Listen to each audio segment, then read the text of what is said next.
is interesting, Kate, that we've got a senator, Senator Graham, Lindsey Graham, here in Washington, who's normally very close to President Trump.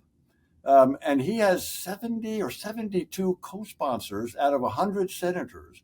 So a clear majority, a veto-proof majority, bipartisan, for a very strong sanctions regime on Russia. And William B. Taylor joins me now. Good morning. Morning, Kate. How are you? I'm good, thank you. Now, look, it's difficult to determine exactly how well this phone call has gone because, of course, none of us could listen into it. But what do you make reading between the lines of the statements we've had from President Putin and President Trump? Well, I had hoped to hear that President Trump had been clearer with President Putin about what he expected, what President Trump expected.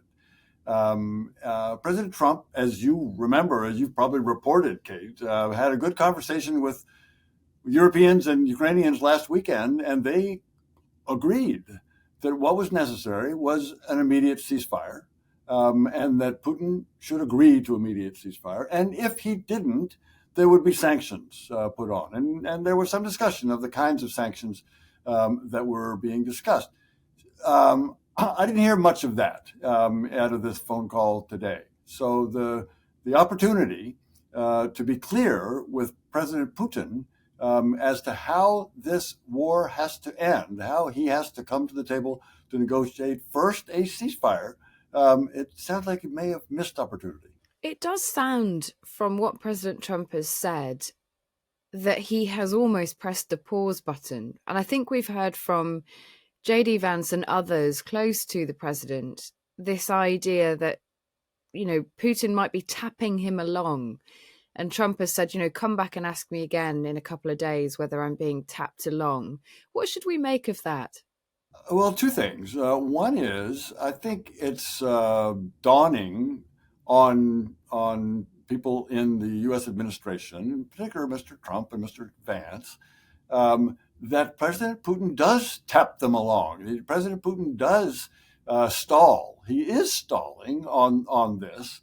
And the way to end that stalling is to make it clear to him that he cannot win, that he has to Putin has to recognize that the determination of the Americans and the Europeans and the Ukrainians is such that he can't wait us out.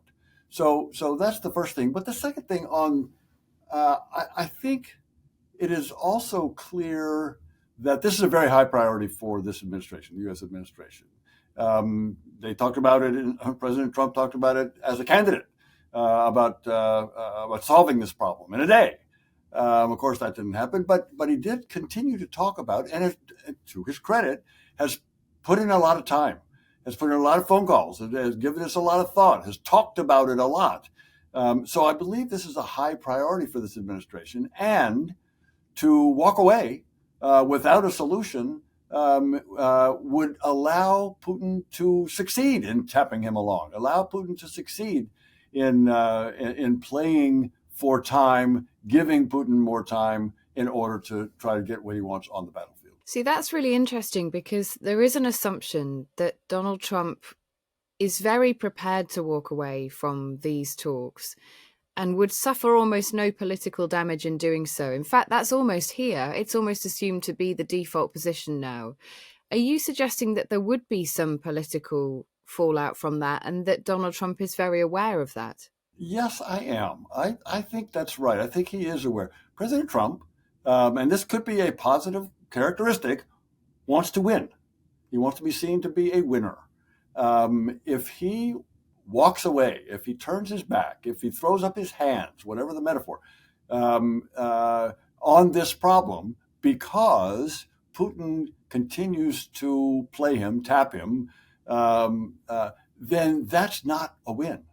That is not a win. And I think that will be understood, certainly by President Trump and by others as they evaluate President Trump's actions in this game.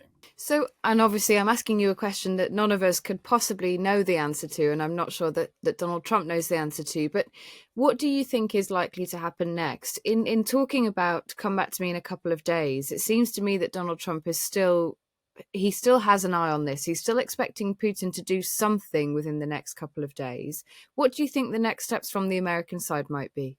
On the Americans, I think President Trump has in mind what he said immediately starting the negotiations.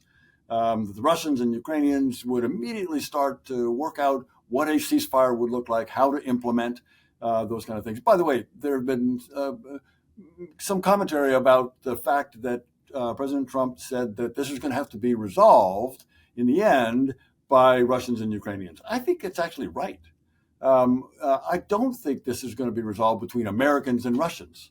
And it shouldn't be resolved between Americans and Russians. It should be resolved between Russians and Ukrainians. That's where it has to happen. However, the Americans and the Europeans need to be there, need to press, need to push. Indeed, I think they need to push the Russians to do what they just said. That is to sit down, get serious about a ceasefire, what it looks like, how it's monitored, when it goes into effect, what the lines are, who evaluates it and identifies violations, what happens if there are violations. Those are important questions for a ceasefire.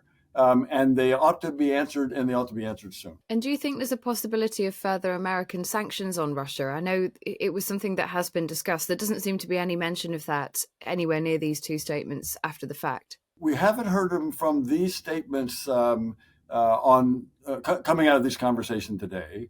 But it is interesting, Kate, that we've got a senator, Senator Graham, Lindsey Graham, here in Washington, who's normally very close to President Trump.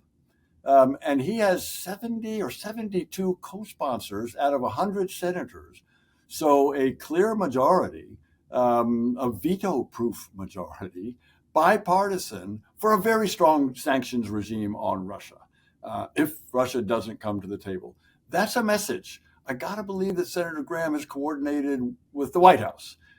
This is not a surprise to President Trump that Senator Graham is working on this. This is to say, in answer to your question, the sanctions are still there on the table, at least in the pocket, and they can be, and I think should be put on the table to make it clear to President Putin that he has to come to the table and negotiate. Finally, what do you make of the inclusion of the Pope in Donald Trump's statement? There was a note at the end that the Vatican may well be willing to host peace talks between Russia and Ukraine. What do you make of that? So the new Pope has been clearer than the old Pope about how this war should end.